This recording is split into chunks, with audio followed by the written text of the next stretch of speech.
My name's Leanne Despodes, and I'm the president of the Historical Society. So one of my duties is I have to do this for each meeting. Sometimes I can palm it off, but not usually. And tonight our program is about golf, in Bailey's Harbor especially. And I had to do a little bit of research on that. And I found out that golf has been a part of American life since the 18th century. A golf club was founded in South Carolina in 1786. By 1884, it had spread across the country, including a course in Tacoma, Washington.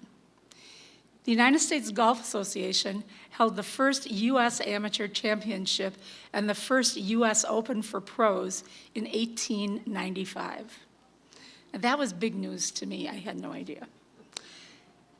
In 1913, the U.S. Open at the Country Club in Brookline, Massachusetts, was supposed to be a showcase for the top pros of the time.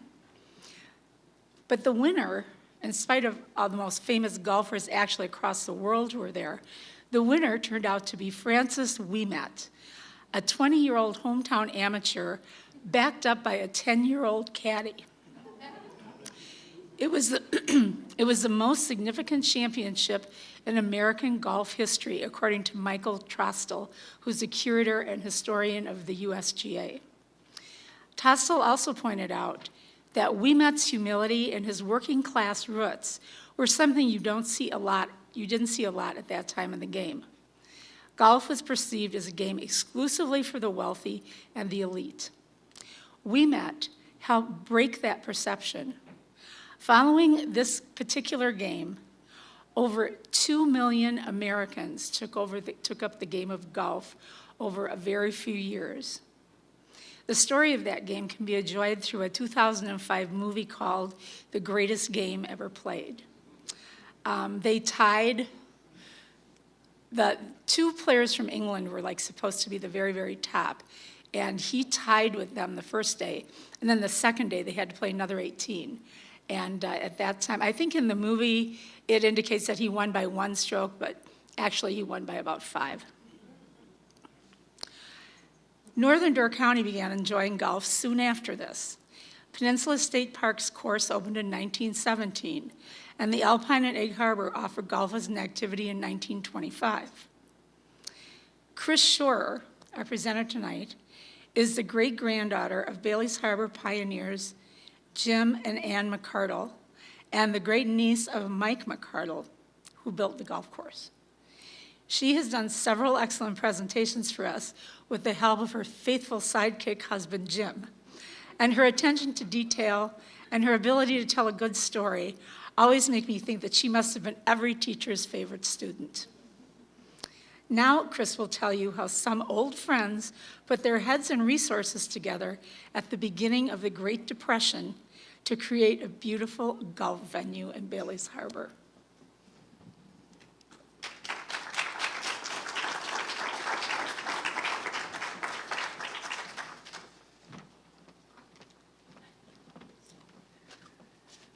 Thank you so much, Leanne. You're so welcome. And it's fun to be here again, doing one of my favorite stories, the history of golf in Bailey's Harbor.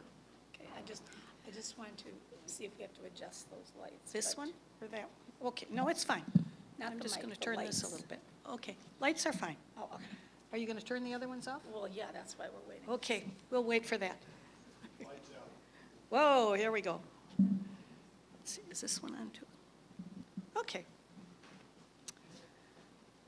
Maxwelton Braes, our Bonnie.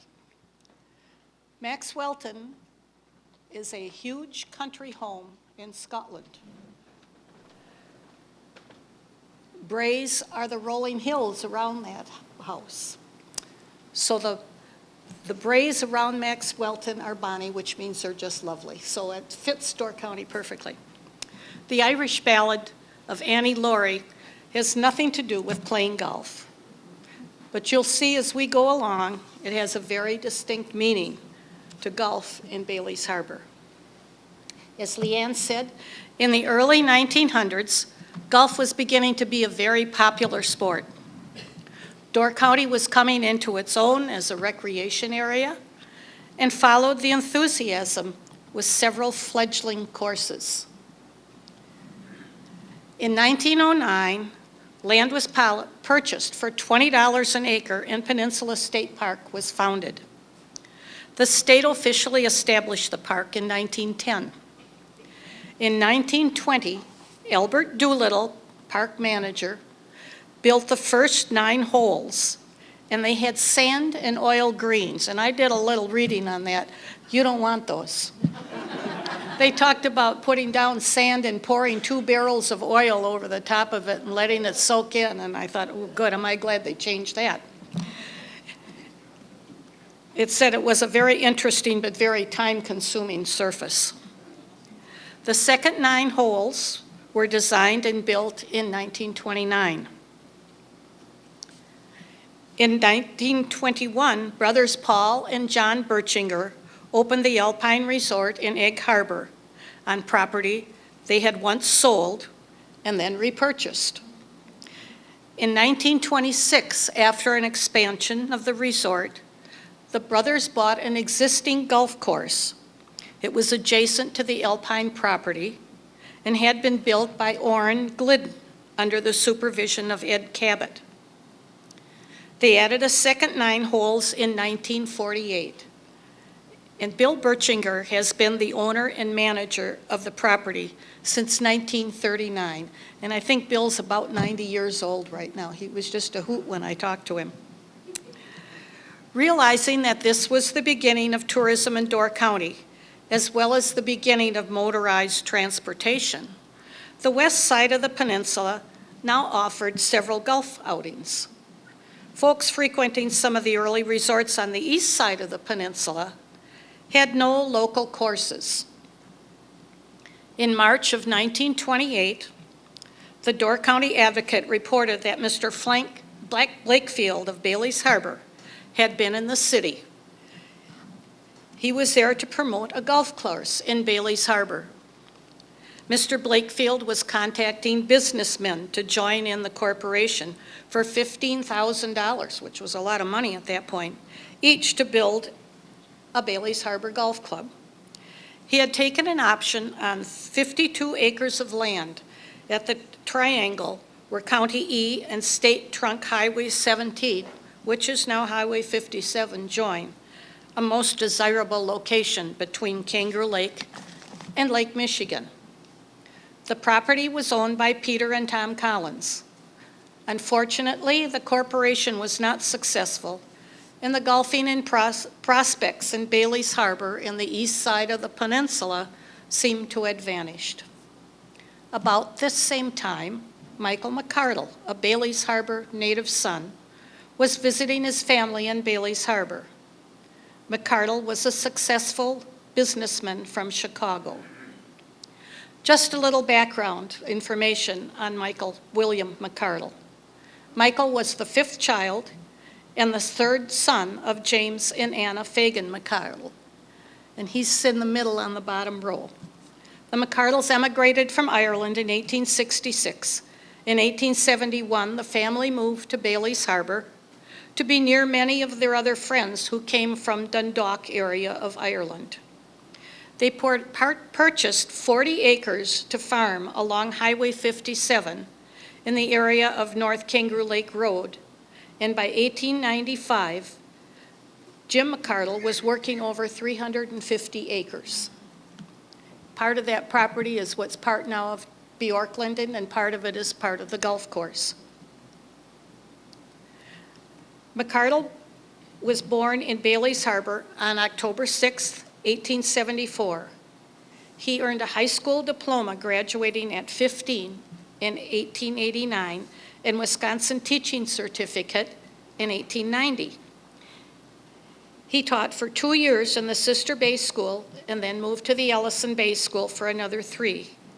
He received his master's teaching certificate in '93 from Oshkosh College and a law degree from the University of Wisconsin in 1901. He was employed settling land claims in the states of Montana and Washington. Briefly practiced law in Washington state and then moved on to Panama and worked for the U.S. government while the Panama Canal was being built. And I think my clicker man has got to give me another slide here. There he is. He was employed as a business correspondent and salesman in Chicago in late 1903. In 1905, Michael was hired by the Flexible Shaft Company of Chicago, and that company later became Sunbeam Corporation. In 1915, he was named general manager, and in 1927 was named president and chief executive officer of Sunbeam Corporation. In 1933, the Century of Progress exhibit was in Chicago, and the Flexible Shaft Company promoted its new line of home products under the Sunbeam name that we all recognize. Michael lived in Chicago and enjoyed all that it offered. He was an avid and accomplished golfer and belonged to the Westmoreland Country Club and the Bobolinks Golf Club. One of his trophies, in fact, are over here on the table. During his winter vacations in Mississippi, he frequently stayed at the Edgewater Golf Hotel, a golfing resort in Edgewater Park. His heart always was in his hometown of Bailey's Harbor, however, and he returned often to visit with his family and relax away from the big city. After one of his Mississippi vacations, he was visiting his family in Bailey's Harbor. Michael and his brother Jim sat at the kitchen table and talked about golf and how maybe they should have a golf course in Bailey's Harbor. They felt it was a good time to explore the possibility. The property they discussed was the same property that Mr. Blakefield had looked at. It just happened that much of this property had been the Mcardle family farm. The boys had grown up on that farm. They walked the familiar land and then drew sketches of how the course would be laid out. We recently came across a letter that Michael had written to Peter Collins.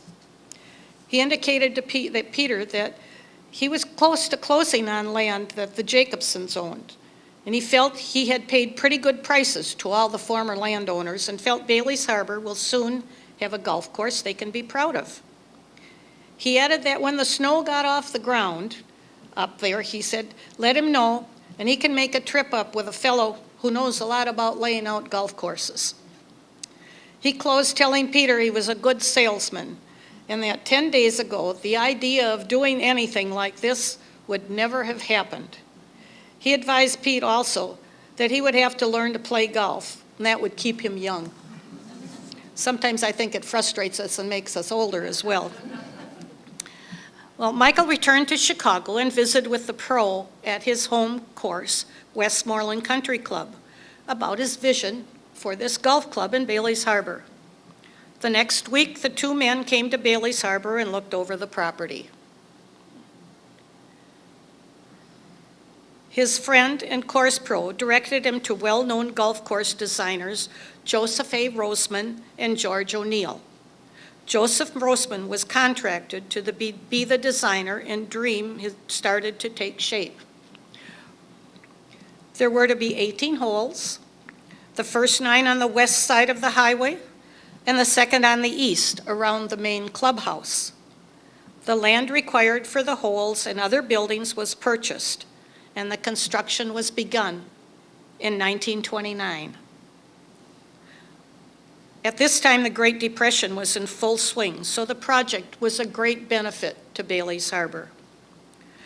Local contractors, workers, and materials were specified to be used whenever possible during the construction process. Michael's brother James was his personal representative during the construction process. In the early spring of 1930, Michael Mcardle was vacationing at the Edgewater Golf Hotel in Mississippi. After a round of golf, he and several friends were having dinner at the hotel. The dinner orchestra had a girl singer who started her program with the ballad of Annie Laurie. As she started to sing the opening lines, Maxwelton Braes, our Bonnie, Michael turned to his friend J.W. Lynch and he said, "That's it, the name of the resort is going to be Maxwelton Braes." The golf course on the west side of the road was begun first. Teams of horses, slushers, and wagons were needed to move the stone and soil to build the golf course. The number of wagon parts, slushers, graders, crowbars, picks, axes, shovels, rakes, and buckets needed were supplied by Charlie Reinhardt's hardware store in Bailey's Harbor and Schofield's Hardware in Sturgeon Bay. Many of the farmers supplied the teams, equipment, and labor for the project.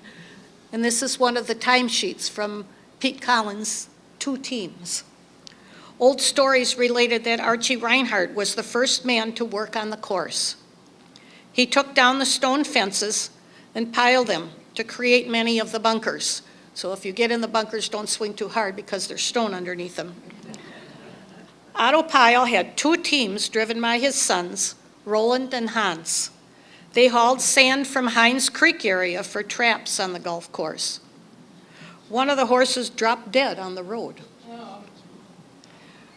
Other farmers who worked, and you'll see their names along here, they worked their teams were Walter Hine, Pete Collins, Walter Kinsella, Edward and Bill Apple, Joe Katersky, Bill Root, Freeland Tosland, Charlie Burlow, Walter Schultz, Green Carter, Ben Patsu from Jacksonport, Bill Kleck from Fish Creek worked with his tractor. Work continued on the East 9 as the first 9 was completed. Tom Goss from Kangaroo Lake worked a wagon and horse and planted birch trees on each side of the highway in the entrance to the clubhouse. Jim Mcardle, Michael's brother, an overseer of the project, liked to tell stories of having to chase hoop snakes off the land as they were building the course. He said you had to take a switch to them. They would grab their tails in their mouth and roll away into the woods. Well, remember, he was an Irishman and had a great bit of Blarney in him. We found some correspondence between Michael's secretary and James Mcardle, his personal representative on the job. One letter questions why persons were only carrying 1 bucket of water to the workers. Secretary felt they had 2 fine arms and should be able to carry 2 buckets of water at least. James replied that the secretary should come and try to carry the 2 buckets. Another questioned why Michael should pay for feed for the horses as they worked. James replied that if they weren't fed and the horses were watered as they worked, they would drop dead. Advised that unless the secretary had a team, he wasn't qualified to comment. We didn't find any other questions as to the management of the people or the animals. One note from a story about Maxwelton earlier on, noted from Roland Pyle, recalls like yesterday. He said, Regina LaPlante and other girls and men picking up stones on the fairway by hand and filling pails after the ground was leveled and before it was seeded for fairways and greens. And they had buckets, they'd pick them in and take them up and dump them, and they were paid by how many buckets they picked up.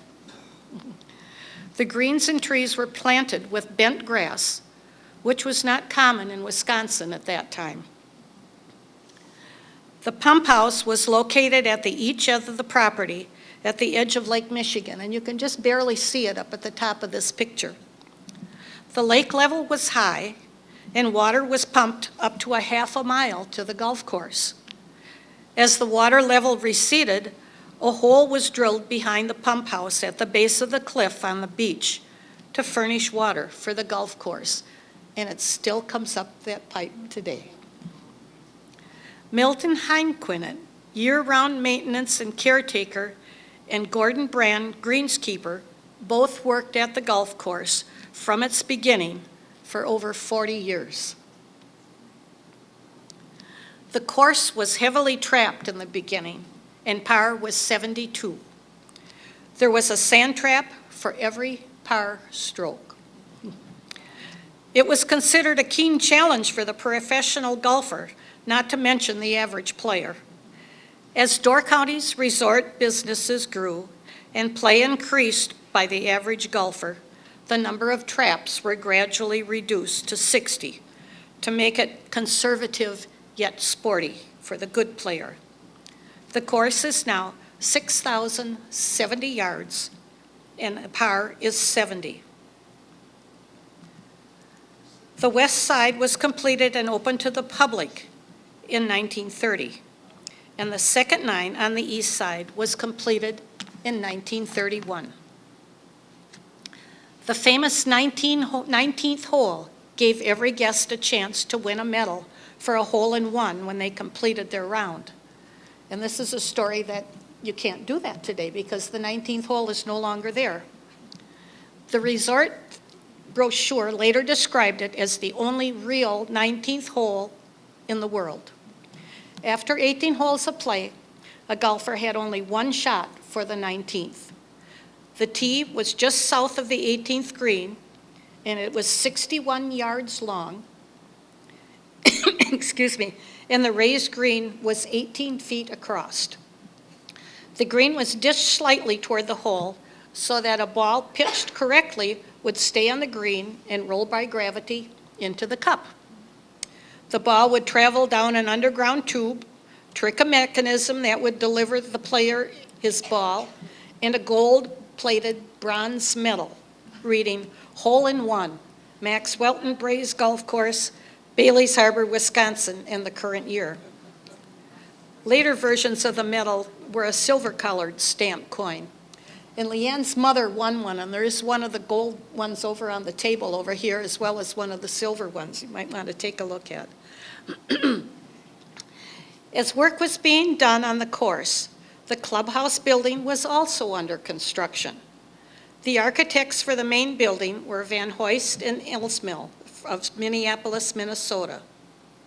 Their plan featured a Tudor-style clubhouse using locally quarried limestone, a tea room at the entrance to the property, and 5 cottages situated behind the golf course on the path to the lake.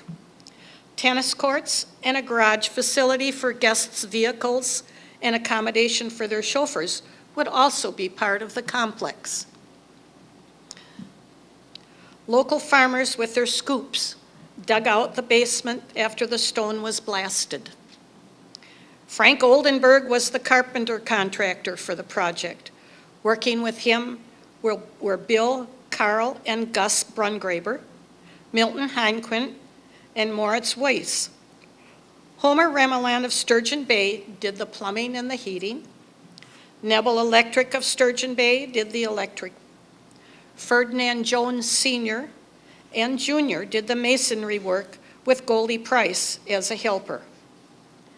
The stone was from Hogan's Quarry, east of Fish Creek. John Buchner and Albert Schneck worked as foundation and plasterers. They worked through the whole winter by throwing the sand over culverts with fires being burned underneath them to thaw and heat the sand. The work was completed, windows washed, and the resort was ready to open in the late spring of 1931. And these, you gotta go back one. These were the ladies and gentlemen that washed all the windows. And they made a fantastic salary. She of $19.35 and he of $22.50. Okay, next. Early brochures for Maxwelton described the Tudor-styled clubhouse as a sylvan paradise set among wooded fastness, but its appointments are marvels of elegance and comfort. The original floor plan was a bit different from the current arrangement. The present cocktail lounge and kitchen was the pro shop and men's locker room and bar. Separate shower rooms were available so golfers could shower and change after playing golf or tennis into their dinner clothes. There was a barber chair and an attendant to accommodate a gentleman's needs, such as a shave, haircut, or a shoe shine. The entrance to the men's locker room was at the door with the curved top that you can see just over the back of the automobile. That door is no longer there. The women's locker room was much smaller and located just inside the north wing. They did have showers and changings area, but not nearly the plush accessories as the men's did. Women would use the main clubhouse entrance and go through the office area to access their locker room. The grill room was accessible to guests through both main entrance lobby and the south wing rooms. Both locker rooms had doors to it. Guests were served beverages and sandwiches at the grill. They could play cards and relax in the comfortable chairs. A dumbwaiter at the back of the men's locker room brought food down from the second floor kitchen to the grill room. This room is now the Fireplace Lounge at the lodge. Some guests enjoyed stepping through the French doors to the open veranda at the east of the room. Cocktails were also served out there. The east veranda has since been glassed in, and it's made into an all-season sunroom at the back of the room. The old switchboard was located in the office, and all calls had to be routed through it. The remainder of the first floor has stayed about the same, with the exception of the small telephone room and the library. The telephone room now has a microwave in it for guests in the lodge to use. The library room was just off the lobby and contained books selected personally by Michael Mcardle. The office location is the same, as are the guest rooms. Original brochures described the 16 rooms as having 2 charming wooden beds, dressers, soundproof walls, and French cradle-type telephones for local or long-distance calls, and adjoining bathrooms, which was quite unusual at that point because many places had sinks in the rooms, but the bathrooms were communal at the end of the hall. Rooms were also said to have special systems of ventilation, vapor heat in case of cool weather, hot and cold running water, and ice-cold pure water for drinking from the deep well. They featured the American plan, which includes meals with your stay. This was a very common arrangement at this time. The broad stairway in the main entry remains and leads to the second floor. An early brochure describes this upper level as something to exclaim over. The ceiling was open-beamed and went the full east to west length of the building. A massive fireplace and deep, soft davenports and restful chairs give you something to exclaim over. The family crest hung over the fireplace, and the carpet was woven in the family's tartan plaid. The east end of the lounge featured a bridge corner and a raised nook that overlooked Lake Michigan. At the time, you could see the lake from there. And I thought, can you go back to the picture a minute, Jim? I thought this picture was really interesting because it was touched up. And if you look at the back, the trees are drawn in, and there's a sailboat out there and another boat that weren't there, and that was part of the charm of the room, I guess. The west end was the dance floor, separated from the lounge by large glass doors. Wicker chairs and couches surrounded the smooth, polished floor. And the dance bands were brought in on weekends, and the floor was always crowded. It was one of the most popular spots up here because they always had really great dance bands. To the north side of the big room was the main dining room, featuring 3 meals a day for guests. At Maxwelton, one dined on linen tablecloth, expertly attended. Each group of guests had their own special table. And there were 2 small dining rooms off to the one side that were available for special parties. Each meal was served with crystal goblets of matchless Maxwelton Braes water. The kitchen staff and chef had a new, fully equipped, gourmet, modern kitchen to work in. The food was said to be quite a temptation to gorge and gorge on, heedless of weight or waistline. The kitchen was above the former men's locker room and shower rooms on the first floor. The upper kitchen is still used today for large affairs and catering held in the upper levels. In addition to the golf course, tennis courts for guests were available. They were between the west side of the clubhouse and the 10th fairway, and they're still there today. Tennis guests could also use the locker rooms and services in the clubhouse. And you'll find pickleball being played there today quite regularly. Walking paths were groomed for guests to make their way beyond the clubhouse, along hole 15 to the rocky beach of Lake Michigan. And there were also some that went back the other way along the 16th hole and back into the wooded area there, and you could walk all the way to Bailey's Harbor if you chose. The resort also featured 5 2-unit cottages to the north and east of the clubhouse.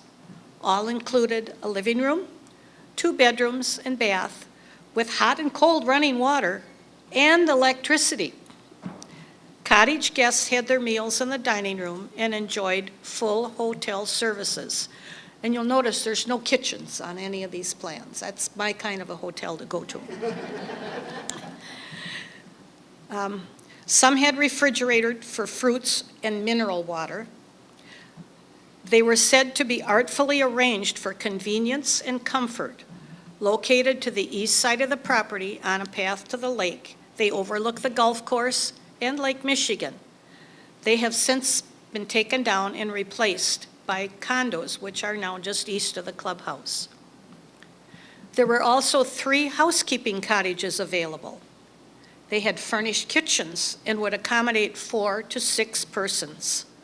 The brochure said they were only a 5-minute walk to Bailey's Harbor's stores, churches, and post office. Also noted was Bailey's Harbor had a modern laundry completely equipped that would do your laundry at a reasonable charge. They would also pick up and deliver. A small lunchroom called the Wee Inn was constructed at the entrance to the property. It was a quick stopover between the front and back nines, featuring cold drinks, salads, cold sandwiches were also served. A selection of ice cream and pie was also available. Floor-to-ceiling windows gave patrons a view of both nines and the clubhouse while eating at the lunch counter or the small tables. Many young Bailey's Harbor ladies earned their first money as waitresses at the Wee Inn, including my mother. The building was taken down in the late 90s, and the putting green is in its place. A second building along the highway and behind the Wee Inn was the garage. In the early years, it accommodated guests' horses and carriages, and early vehicles, as they became more common, were accommodations that were there also for their chauffeurs. It was also a gathering place for caddies. Today, it serves as the pro shop and cart storage. The first pro at Maxwelton was Arthur Sanders, who Michael became acquainted with during his winter vacations in Mississippi. Mr. Sanders would return to the Edgewater Golf Hotel in Biloxi during the winter months, but spent summers in Bailey's Harbor at Maxwelton. He was assisted by Irvin Nick of Green Bay, who was a coming golfer, popular and efficient. Caddies were common before the advent of golf carts. Many young Bailey's Harbor boys and others from nearby towns served as caddies. Noted memories from the former caddies were recorded at a caddy reunion held in 1992. Charles Tischler remembered there were 125 caddies. Each had to purchase a badge with a number on it for 50 cents, and then they had to turn it in at the end of the season, and they'd get their 50 cents back. They would gather near the tee at number 1 to wait for the caddy master to call their names. Michael's nephew, Jimmy Mcardle, was one of the first caddy masters. Some of the boys got steady jobs with regular players and received good tips. In those days, golfers had 30 to 35 clubs, and many would stay a month so they could request a favorite caddy. Gardner Orsted recalled that a boy earned $1 a single bag for 18 holes. Some of the players would tip up to $5, which was a really substantial tip in those days. As the Depression grew deeper, caddy fees were reduced to 50 cents. The caddies went on strike until the rate went back to $1. At the end of each season, a caddy tournament was held, followed by an elegant dinner served in the clubhouse dining room. Tischler also remembered that the golf course was a wonderful thing for Bailey's Harbor. Employment for young people at the resort gave them a chance to help out their families during the hard times of the Depression. Maxwelton Braes Resort Hotel and 18-hole golf course officially opened on May 27, 1931. The first 9 holes had been open for a year to the public. The intent of the Clubhouse by Mcardle was to provide a place for selected members and individual guests to come and enjoy beautiful Door County and get out of the city. He soon found out that he had way too many extra guests of selected members and changed the policy of guests to a public access resort. The resort, as I said earlier, operated on the American plan, and all rates included meals. You could stay in the hotel in one of the rooms with 2 beds for $8 a night per person, or $6 a night if there were 2 people in the room. Cottage started at $12 a day for 2 people. The resort became known for its fine rooms, great golfing, fine dining, and dancing in the evening. Miss Claudia Pereira, formerly of the Edgewater Golf Hotel in Mississippi, was the manager of the resort for many years. She assumed all responsibility for making your visit to Maxwelton Braes a pleasant and a happy one. Michael came often and occupied his favorite room at the end of the South Hall at the hotel. A short time after the resort was completed, Michael was able to purchase the property at the end of number 10 that had been his beloved family home. He updated the house and stayed there when visiting. Other times, it was used as one of the cottage rentals. One of the remaining family farm barns on the property was already being used for golf course equipment storage. It still stands behind the number 10 green and continues to be used for equipment. On May 16, 1935, Michael Mcardle passed away at the age of 51 in Chicago. Michael had been diagnosed with cancer of the mouth in 1927. He was treated surgically and the small growth was removed. In 1934, Mcardle was advised the cancer he thought was eradicated or at least arrested had returned. In 6 months, he realized his disease was terminal. His remains were brought to Maxwelton Braes for visitation, followed by a funeral mass at St. Mary of the Lake Church and burial in the St. Mary of the Lake Cemetery on Red Cherry Road. The estate of Michael Mcardle ran the resort until Harry Ridings, Michael's nephew, was appointed as manager in 1938. Harry's weekly salary was $50, with an annual income of $2,600, and he also got 3 weeks of vacation. When he went into the service, a caretaker manager kept the resort going through the war years. When Harry returned in 1946, he and his wife Lois purchased the property from the estate. They lived in a very comfortable apartment above the maintenance building behind the clubhouse for many years. And that also has been torn down, and that's where the first condos went in, the new condos. In 1947, Maxwelton and Harry Ridings hosted the Wisconsin Open Golf Championship for the first time. The WPGA officials saw the need to stimulate interest in the beautiful Door County vacation land, so Maxwelton was chosen for the tournament.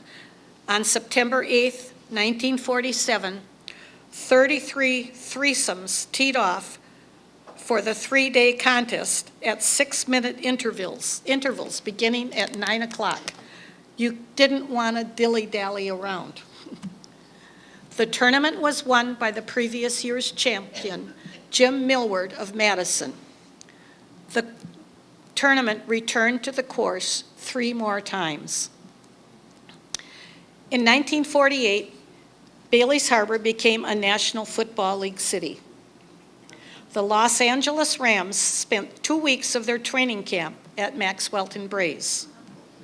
A Rams assistant coach lived in Green Bay and recommended the resort as their headquarters. The Rams' schedule that in October included games with Chicago, Green Bay, and Detroit on successive weekends. Harry had special practice fields prepared on fairway number 11, made just east of the clubhouse, complete with goalposts.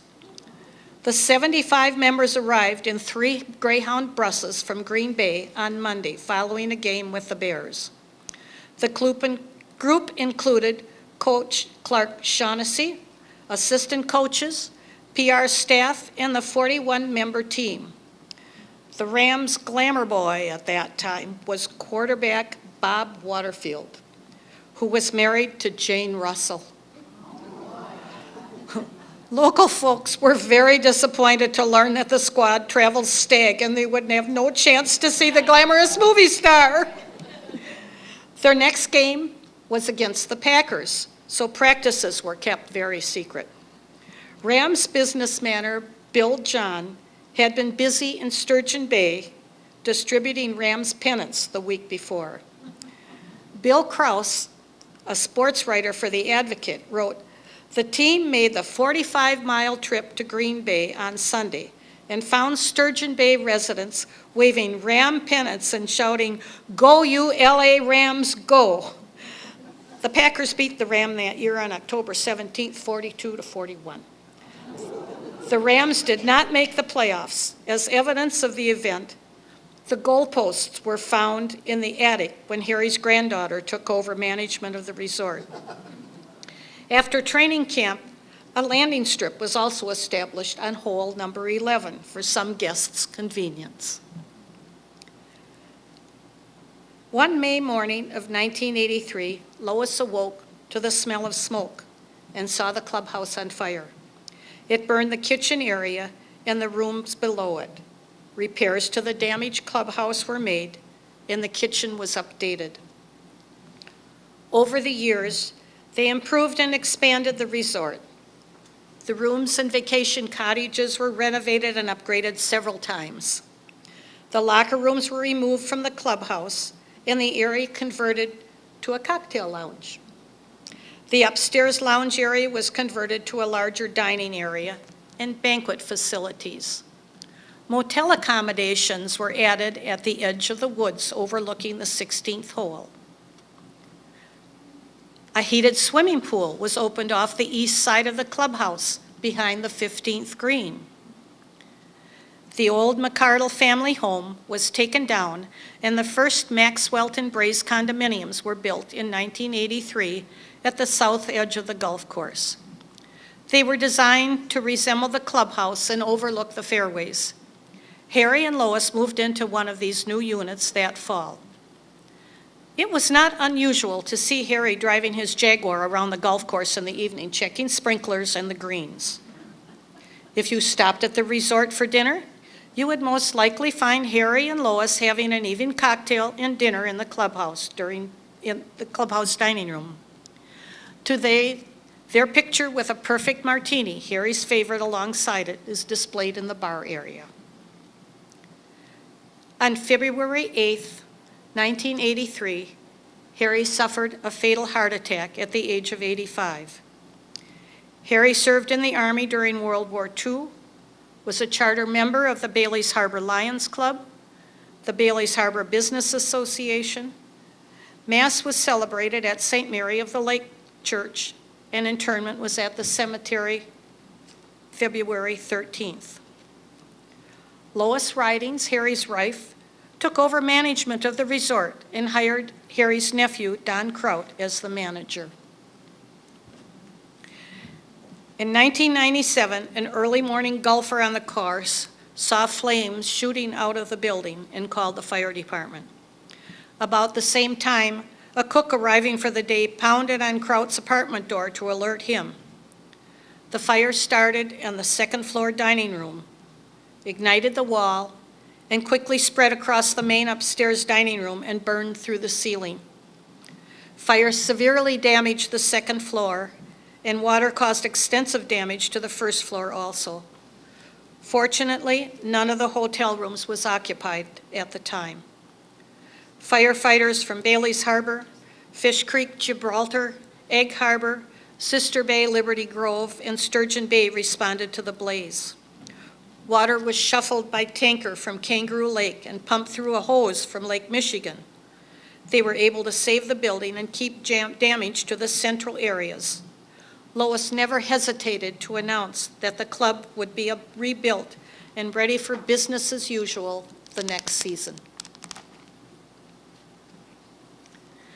On October 18th of 1998, Stephanie Heald Fisher was appointed the new manager of Maxwelton Braes Golf Resort. Stephanie has strong ties to the property as she is the granddaughter of Harry and Lois Ridings.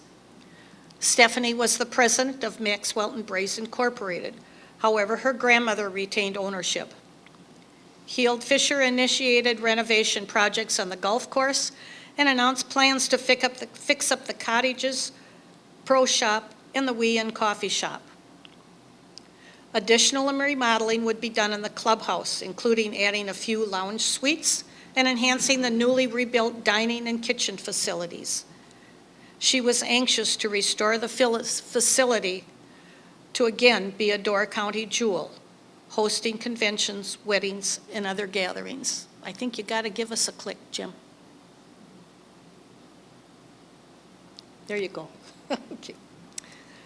Lois Ridings passed away on November 28th, 2006, at her winter home in Daytona, Florida.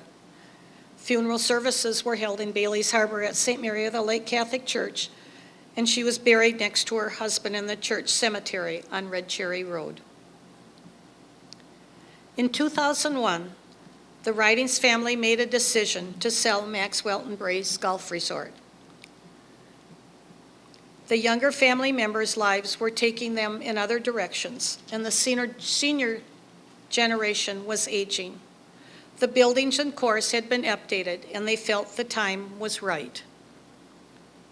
A group of local businessmen came forward and offered to purchase. After 70 years of ownership by the Mcardle family, negotiations were completed, and in June of 2002, the new owners took over.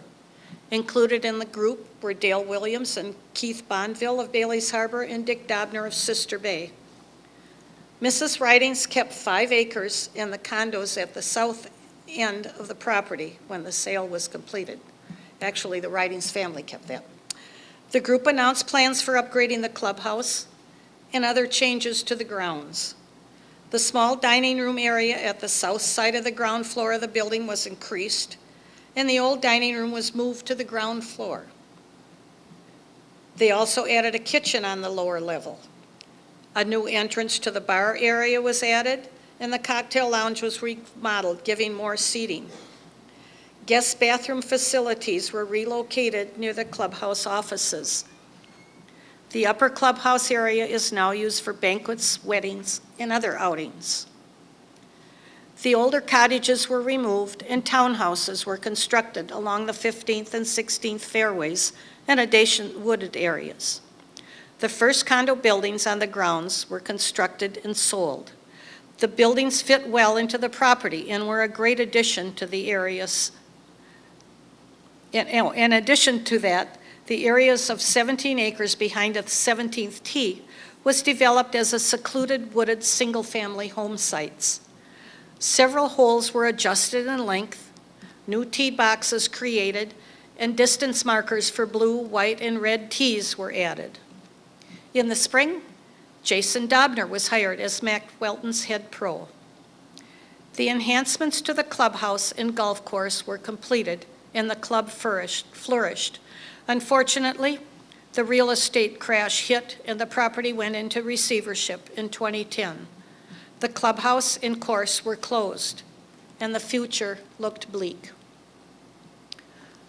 Paul Becker approached the bank with an offer to lease the golf course in the spring of 2010. He successfully operated the 18-hole course for 5 years. The former greenskeepers were hired back, and the course continued to thrive. And this is a picture of Bill. In 2013, Bill Anderson reached an agreement with the bank to purchase the clubhouse and all undeveloped property of the Maxwelton Braes Resort. Bailey's Harbor was excited to once again have the resort up and running. Bill and Heather went to work updating the interior of the clubhouse. A full staff was hired to manage the facility, and the common areas were refurbished with items typical of its historical past. Carpet was removed to reveal the original tile floors in the entryway. The pool that had been off the east end was in very poor condition and could not be saved. The pool area was filled. It has become a lovely wedding setting, making Maxwelton a complete wedding destination venue. The clubhouse features 3 suites to accommodate families, as well as standard and deluxe rooms. The cottages are duplex units that overlook the 16th fairway and have been remodeled. All still have living room, bedroom, and bath, and a great view of the course. 2 off-site cottages are also available, one on Kangaroo Lake, just down the road from the resort, and the other in Fish Creek. Both can accommodate large groups. The need for food service at the resort was very evident the first year. That was solved by leasing the first floor dining room and cocktail lounge to Pasta Vino, a very popular local Italian restaurant. The restaurant took on a great Italian decor, and their reputation followed them as it again became a very popular dining spot. A breakfast and lunch menu was still missing until 2015. The former Sandpiper restaurant in Bailey's Harbor was reincarnated. The former staff began serving their great breakfast and lunch menu in the upper dining room of the clubhouse. Guests and town people were delighted to have the Lake Michigan pancake and the other Sandpiper offerings back in Bailey's Harbor. Weddings and small conventions and other gatherings were being booked for the large upstate hall continuously. An event planner service was offered that included catered foods, servers, and other enhancement. Maxwelton Braes Golf Resort was back. In 2017, Pasta Vino moved its operations back to Sister Bay, as they had 2 other restaurants there and needed to have them all closer. Click again, please. No, click again, please. Jim, click again, please. Thank you. Anderson contacted Tana Gagliardo and Carl Bradley of Time Catering and invited them to lease the restaurant and lounge. Time had been doing event catering at the resort already. Click. Thank you. Tana and Carl jumped at the idea, and in spring of 2017, Time Cuisine opened at Maxwelton Braes. They also brought the Sandpiper crew downstairs to serve breakfast as part of the Time Cuisine family. In addition, they are now open for a great lunch, and after golf menu for folks finishing a round of golf in the afternoon was installed, and it's been very well received. Over the winter of 2014-15, Maxwelton Braes Golf Course welcomed new owners, Jim Bresnahan and his family of Wausau. During the golf season, the Bresnahans live in a condo in Ellison Bay. Bresnahan and his wife Janine, both avid golfers, have been coming to Door County since 1977.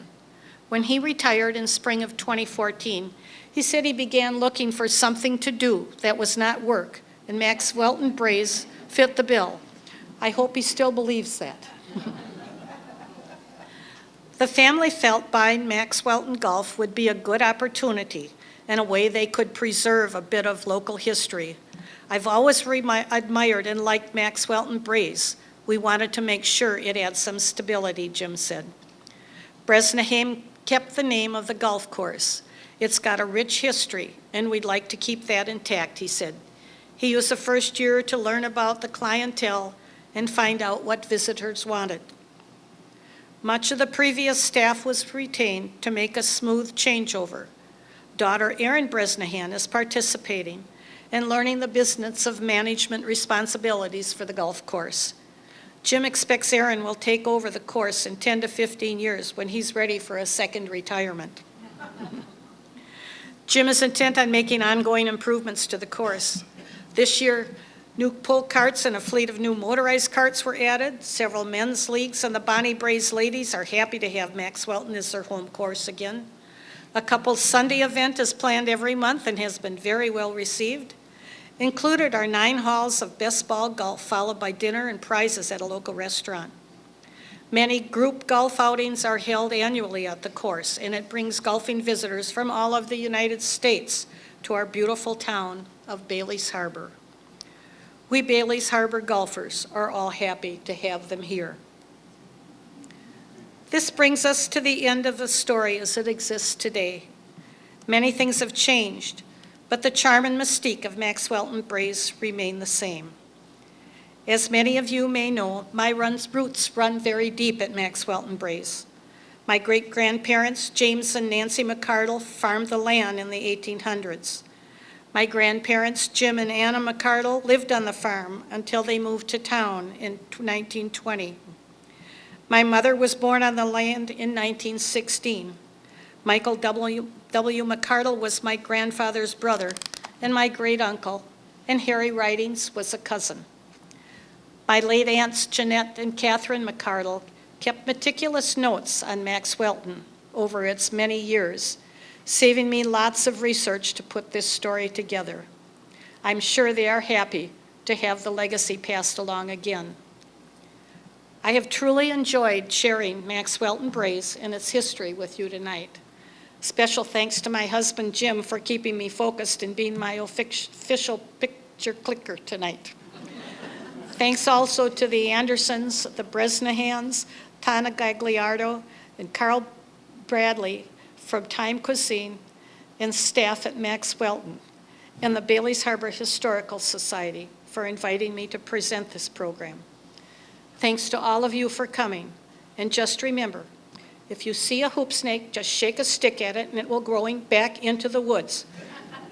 Grandpa Jim said so. Click.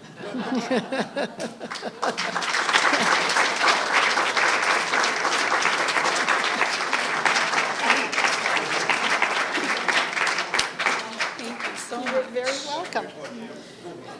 I didn't ask, does anybody have any questions that I can answer or maybe try to answer? Good. Hope you all get over and take a look at the course because it really is beautiful. And right now it's in gorgeous condition with all the rain we've had. So thank you. Well, Kriss, again, I can't thank you enough for doing a wonderful program. This is actually our last program this summer. The only thing that's remaining for the Historical Society is we will be planning a members' brunch around the middle of September. So keep your eyes peeled on your emails if you're a member. And if you aren't a member, you can be a member. We have membership forms at the back table, along with some wonderful blank greeting cards of paintings by local artist Cynthia McGuire that are priced so reasonably you won't even believe. And if you're interested in any past program DVDs, those are also available. Further, Laddie, our videographer, Laddie Chapman, will have this program available online in a couple of days. If somebody missed it but still wanted to see it, just go to Bailey's Harbor Historical Society.org. Well, I may not get that up in a couple of days, but he'll have it on YouTube. So I'm sure if you just type in Maxwelton Braes, I don't think you'll have too much trouble finding it. Before you leave, I would just like to remind you that we always have little jars available if you feel that you have an urge to contribute a few dollars to the Historical Society. We really appreciate it, because doing things like having Laddie Chapman here to film our shows and getting them online and supporting the website and other things we do, sometimes, we have to finance it. So, we'll appreciate anything that you can do to help with that. I think we've had a great season this summer, starting with a super successful class reunion for the Bailey's Harbor School. Last month, I explained about the Brand family in early Bailey's Harbor, and ending it off with Maxwelton Braes, just kind of made it a real variety of shows, and I think they were all pretty doggone good. So thank you so much for coming. Does anybody have any questions I could answer about the Historical Society? No, but I'd like to make a statement. Oh, Howard would like to make a statement. Hope it's going to be a good statement, Howard. Yeah, it'll be a good statement. Okay. All of you people that have enjoyed the programs don't realize the importance of this lady. Oh, stop. Now, I know she said, oh, stop. But those of us who are set on the board and do some decision-making, just follow her plans. Now, I have been in a lot of organizations over my lifetime, but I've never been in one that's been run like this. Please do the donations, because money is, as we all know, has to have money. Join the organization and become active, because we're going to need some more new board members as well as other people. But let's all please stand up and give Leanne a real hand as being president for all these years. Well, thank you so much. See, I sort of come from the school of thought that if you don't take the credit, you don't take the blame. So that's kind of my modus operandi. But thank you very much. And Howard, that was really sweet of you. Thank you very much. And I guess you are all dismissed.